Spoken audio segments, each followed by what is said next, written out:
৩৯ জন চাকরিপ্রার্থীকে নিয়োগ করার জন্য নতুন প্যানেল প্রকাশ করে সিদ্ধান্ত নিতে বলল হাইকোর্ট। প্রাথমিক শিক্ষা পর্ষদকে এই নির্দেশ দেওয়া হয়েছে। আদালত জানিয়েছে, পর্ষদকে নতুন প্যানেল প্রকাশ করে ৩৯ জন প্রার্থীকে নিয়োগের বিষয়ে সিদ্ধান্ত নিতে হবে। শুক্রবার হাইকোর্টের বিচারপতি রাজশেখর মন্থার এজলাসে প্রাথমিক মামলার শুনানি ছিল। এই মামলায় ৯,৫৩৩ জনের নিয়োগের একটি প্যানেল প্রকাশ করার নির্দেশ আগেই দিয়েছিল সুপ্রিম কোর্ট। মামলাকারী চাকরিপ্রার্থীদের দাবি, তারা ডিএলএড প্রশিক্ষণপ্রাপ্ত। তাদের ওই প্রশিক্ষণের শংসাপত্র যদি গ্রাহ্য হয়, তবে সুপ্রিম কোর্টের প্যানেল ৯,৫৩৩ জন চাকরিপ্রার্থীর চেয়েও তাদের প্রাপ্য নাম্বার বেশি হবে। এরপরেই হাইকোর্টের পর্যবেক্ষণ, সুপ্রিম কোর্টের নির্দেশ মেনে যে প্যানেল প্রকাশ করা হয়েছে তা স্পর্শ করা যাবে না। তবে এই ডিএলএড প্রশিক্ষণপ্রাপ্ত প্রার্থীদের জন্য নতুন প্যানেল তৈরি করতে হবে। বিচারপতি মন্থার নির্দেশ, ৩৯ জন প্রার্থী ডিএলএড প্রশিক্ষণের শংসাপত্রর আগে যাচাই করতে হবে। তারা পাস করেছেন কি না দেখতে হবে।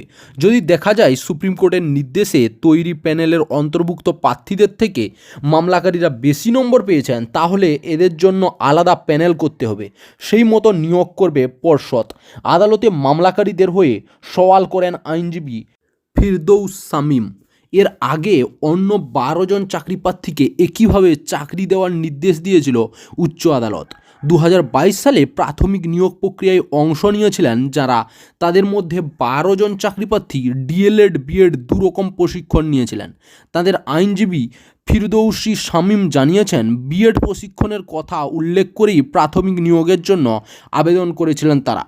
পরে সুপ্রিম কোর্ট জানায়, প্রাথমিক স্কুলে পড়াতে পারবেন শুধুমাত্র ডিএলএড প্রশিক্ষণেরাই, ফলে বিএড প্রশিক্ষণেরা বাদ চলে যান।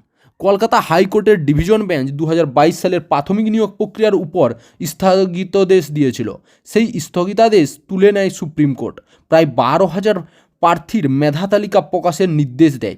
সেই মতো ১১,৭৫৮টি শূন্য পদের মধ্যে ৯,৫৩৩ পদে শিক্ষক নিয়োগের জন্য প্রার্থীদের প্যানেল প্রকাশ করে প্রাথমিক শিক্ষা পর্ষদ। তারপরেই ওই ১২ জন আদালতের দ্বারস্থ হয়েছিলেন। ডিএলএড প্রশিক্ষণ আরও ৩৯ জনও আলাদা করে মামলা করেছেন আদালতে। তাদের ক্ষেত্রেই আলাদা প্যানেল প্রকাশের নির্দেশ দিল হাইকোর্ট।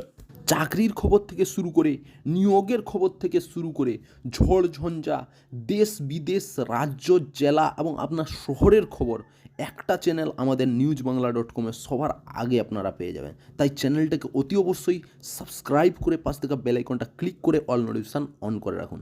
জয় হিন্দ, জয় ভারত।